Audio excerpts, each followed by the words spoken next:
Hello மக்களே, எல்லாரும் எப்படி இருக்கீங்க? இன்னைக்கு வீடியோவில் நம்ம வந்துட்டு பால்கனியில் என்னென்ன செடி நான் வச்சுருக்கேன் அப்படின்றது தான் நம்ம பார்க்க போகிறோம். ஸோ வீடியோக்குள்ளே போகிறதுக்கு முன்னாடி சேனலை சப்ஸ்கிரைப் பண்ணாதவங்க சப்ஸ்கிரைப் பண்ணிடுங்க. எனக்கு வந்து கார்டனிங்னாலே ரொம்ப பிடிக்கும். ஸோ வீக்கெண்ட்ஸ் பார்த்தீங்கன்னா நான் வந்து கார்டனிங்கில் தான் நிறையா டைம் ஸ்பெண்ட் பண்ணுவேன். வாங்க என்னென்ன செடி இருக்குன்னு பார்க்கலாம்.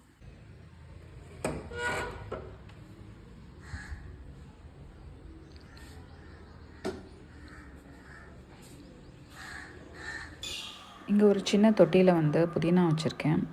ரொம்ப ஃப்ரெஷ்ஷாக இருக்கும். வீட்டுக்கு சமையலுக்கு வந்து நான் இங்கேருந்து தான் பறிச்சுப்பேன் வேணும் அப்படின்னா. அடுத்த 2 தொட்டியில் பார்த்திங்கன்னா வந்து மல்லிகைப்பூ செடி வச்சுருக்கேன். ஸோ இது வந்து கட் பண்ணி வச்சது தான். எங்கள் வீட்டில் வந்து மல்லி நிறையா செடி இருக்குது. கீழே க்ரோ பேக்கில் எல்லா இடத்துலையும் வச்சுருக்கேன். இப்போ தான் வந்து மொக்கு வர ஆரம்பிச்சிருக்கு. சம்மரில் தான் வந்து மல்லி நிறையா பூக்கும். இங்கே அடுத்தது பார்த்திங்கன்னா ஒரு சின்ன பட்டன் ரோஸ். இது நல்லா டார்க் பிங்க் கலரில் சூப்பராக இருக்கும், பார்க்கவே கொத்து கொத்தாக பூக்கும். இது லாஸ்ட் வீக் தான் கட் பண்ணி விட்டேன். இப்போ தான் வந்து இலைலாம் வர ஆரம்பிச்சிருக்கு. இது பார்த்திங்கன்னா பன்னீர் ரோஸ். இதுவும் வந்து கட் பண்ணி வச்சது தான். இங்கே மோஸ்ட்டாக நான் பால்கனியில் வச்சுருக்க எல்லாமே வந்து கட் பண்ணி வச்ச செடி தான்.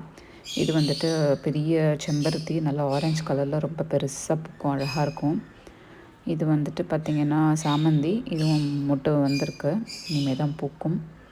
அடுத்தது இதில் 2 பச்சை மிளகாய் செடி இருக்குது. அது வந்து இப்போ தான் வளர ஆரம்பிச்சிருக்கு. இது பார்த்திங்கனாலே தெரியும், கட் பண்ணி வச்ச ஒரு ரோஸ் தான், பன்னீர் ரோஸ். நல்ல டார்க் பிங்க் கலரில் இருக்கும். அடுத்தது இதுவும் வந்து மல்லி செடி. இப்போ தான் வந்து கட் பண்ணி வச்சுருக்கேன்.